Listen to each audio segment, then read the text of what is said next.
निश्चित भाव में आज मो एक सौभाग्यर दिन एआईसीसी पीसीसी सभापति शरद पट्टनायक और किशोर पटेल मो पर आस्था कर मत गुरु दायित्व देथिबारु मु प्रथमे समस्त को धन्यवाद अर्पण करुच्ची एवं चेष्टा करी आगामी दिन में कांग्रेस को किपरि एक संगठित करी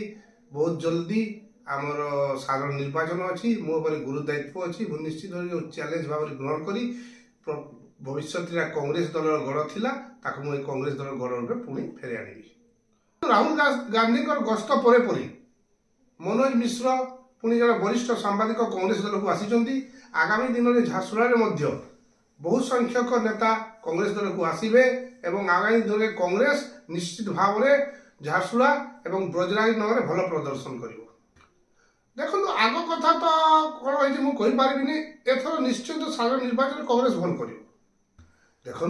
झारसुगुड़ा जिला कांग्रेस गढ़ थिला मझे निश्चित भाव में आमर दी जन नेता पलि जा द्वारा कांग्रेस दुर्बल होता किंतु आगामी दिन में समस्ते कांग्रेस को फेरी आसवे कांग्रेस निश्चित भाव तार गढ़ फेरब कांग्रेस मजबूत हो साधारण निर्वाचन में कांग्रेस निश्चित भाव में भल प्रदर्शन कर।